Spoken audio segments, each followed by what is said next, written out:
ఓ ప్రేమ పెళ్లి బీహార్ను వణికించేస్తోంది.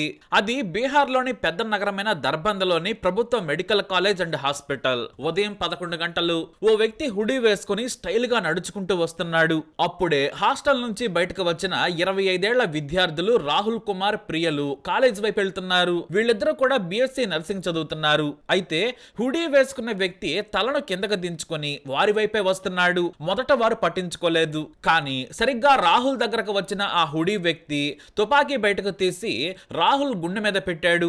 వెంటనే 2 రౌండ్లు కాల్పులు జరపగా స్పాట్లోనే చనిపోయాడు రాహుల్. ఆ పక్కనే ఉన్న ప్రియా చంపిన వ్యక్తిని చూసి డాడీ అని గట్టిగా భయంతో కేకలేసింది. అయితే ఈ లోపే తమ స్నేహితుడిని ఎవరో కాల్చి చంపారని గ్రహించిన పక్కనే ఉన్న యువకులు ధైర్యం చేసి ఆ హుడీ ఉన్న వ్యక్తిని పట్టుకున్నారు. ఆ తర్వాత తుపాకీ లాక్కొని చచ్చేంతగా చితక్కొట్టారు. కాలేజ్ మొత్తం అల్లకొల్లలమైంది. పక్కనే ఉన్న పోలీసులకు సమాచారం అందింది. విద్యార్థుల నుంచి ఆ హుడీ కప్పుకున్న వ్యక్తిని కాపాడారు. కానీ అప్పటికే అతని పరిస్థితి కూడా సీరియస్గా మారింది. కానీ కాలేజ్ మొత్తం పోలీసుల మీదకు దాడికి దిగింది. మేము అతడిని చంపుతామని విద్యార్థులు ఆవేశపడుతున్నారు. అంతేకాదు అదే ఆసుపత్రిలో ఇతన్ని చేర్పించారు. కానీ చికిత్స అందనివ్వకుండా విద్యార్థులు అడ్డుపడ్డారు. ఇంతలో ప్రత్యేక బలగాలు కాలేజ్ క్యాంపస్కి వచ్చేసాయి. విద్యార్థుల మీద లాఠీచార్జ్ చేసి పరిస్థితిని కంట్రోల్లోకి తెచ్చారు. హాస్టల్స్ నుంచి ఎవరు బయటకు వచ్చినా సరే చట్టపరమైన చర్యలు తీసుకుంటాం, కాలేజీలో కూడా చదవకుండా చేస్తామని పోలీసులు హెచ్చరించారు. ఆ తర్వాత చావు బ్రతుకుల్లో ఉన్న అతన్ని మెరుగైన వైద్యం కోసం పాట్నాకు తరలించారు పోలీసులు. అతడి పేరు ప్రకాష్ జా. అయితే తమ స్నేహితుడికి న్యాయం చేయాలని కొంతమంది ఆందోళనలకు దిగారు. కలెక్టర్, ఎస్పీ కూడా అక్కడికి చేరుకొని న్యాయం చేస్తామని చెప్పారు.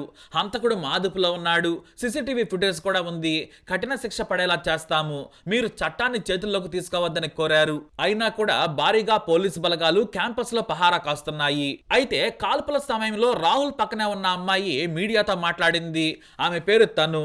నా భర్త రాహుల్ ని చంపింది మా నాన్న ప్రకాష్ జా. నేను రాహుల్ 4 నెలల క్రితం పెళ్లి చేసుకున్నాం. తక్కువ కులం వాడని మా నాన్న సోదరులు ఒప్పుకోలేదు, చంపుతామని బెదిరించారు. ఇప్పుడు మా నాన్న వచ్చి నా భర్తను చంపేశాడు. నా భర్త నా చేతిలోనే ప్రాణాలు కోల్పోయాడని కన్నీరు మున్నీరైంది తను. పోలీసులు ఈ అమ్మాయి నుంచి ఫిర్యాదు తీసుకుని విచారించగా ఓ ప్రేమ కథ బయటకొచ్చింది.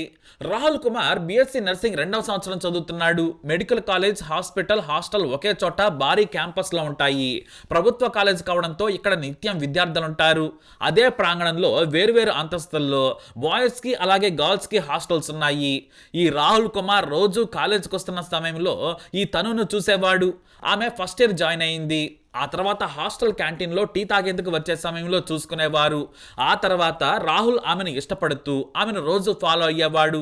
ఆ తర్వాత తనుతో పరిచయం పెంచుకున్నాడు. అక్కడి నుంచి అతను ఐ లవ్ యూ చెప్పగా ఆమె కూడా ఓకే చెప్పేసింది. ఈ తను చాలా ధనవంతురాలు. అప్పటికి ఆమె వయసు 23 ఏళ్లు రావడంతో ఇంట్లో సంబంధాలు చుట్టం మొదలు పెట్టారు. ఈ తనుకి చంటి సినిమా రేంజ్ లో 3 సోదరులు. వాళ్ళంతా కూడా వేరు వేరు ఉద్యోగాలు చేస్తున్నారు. తండ్రి మాత్రం వ్యాపారం చేసుకుంటూ ఉన్నాడు. అయితే ఓ మంచి సంబంధం రావడంతో తనుకు పెళ్లి చూపులు ఏర్పాట్లు చేశారు.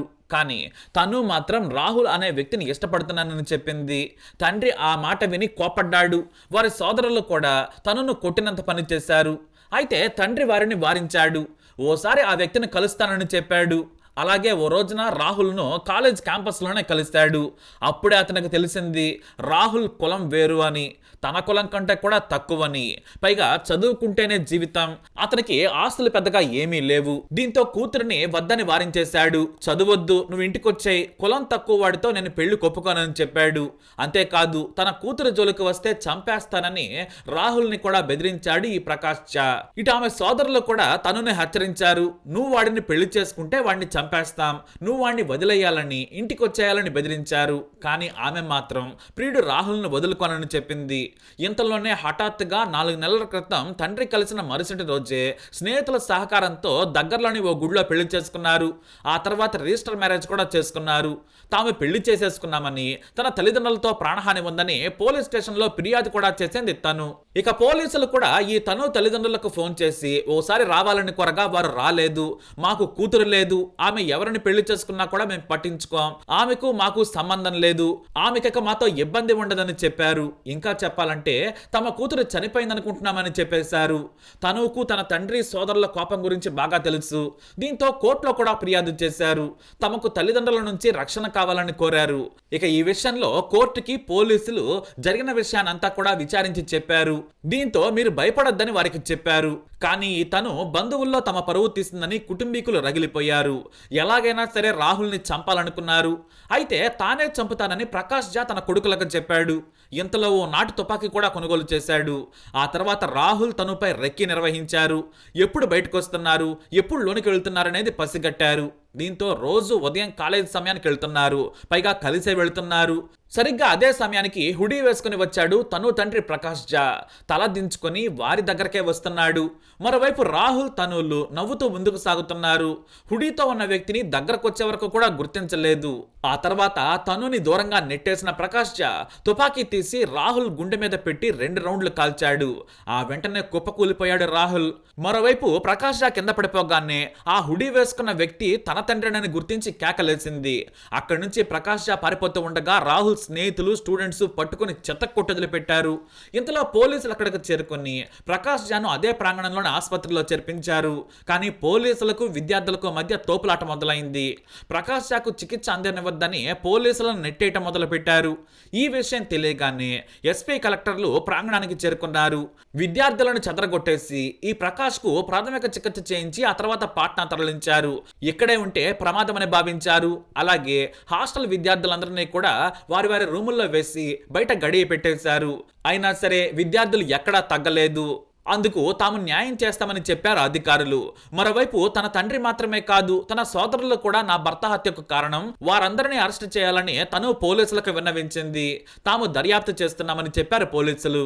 ఈ ఘటన యావత్ బీహార్లో సంచలనంగా మారింది. ఇక సేమ్ టు సేమ్ ఇలాంటి కేసే మన తెలుగు రాష్ట్రాల్లో ఎప్పుడో జరిగింది. అది మీ అందరికీ తెలిసే ఉంటుంది. మరి ఈ వీడియోపై మీ అభిప్రాయాన్ని కమెంట్ ద్వారా తెలియజేయండి. వీడియో అప్డేట్స్ కోసం మై ఛానల్ ఫాలో అవ్వండి. అలాగే తప్పకుండా సబ్స్క్రైబ్ చేసుకోండి.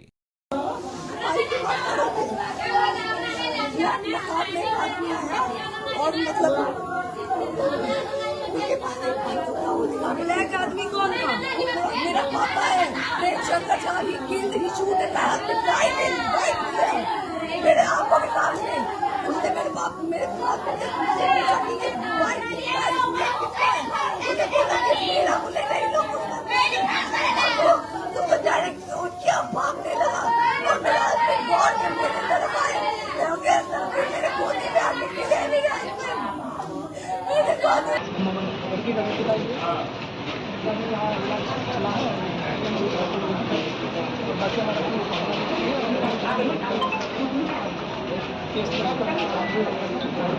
जिसको गोली मारी गई उसकी पहचान जो गोली मारी गई गोली जब लगी उसकी क्या स्थिति हो गई स्थिति क्या है? स्थिति क्या है? पुलिस को लाठी भी चलानी पड़ी है तो हल्का फुल्का ये धक्का मुक्की हुआ है कि हंगामा कर रहे थे स्टूडेंट लोग थे और इलाज करने नहीं दे रहा था लड़की का पिता तो बेहतर इलाज के लिए रेफर किया गया। जी बेहतर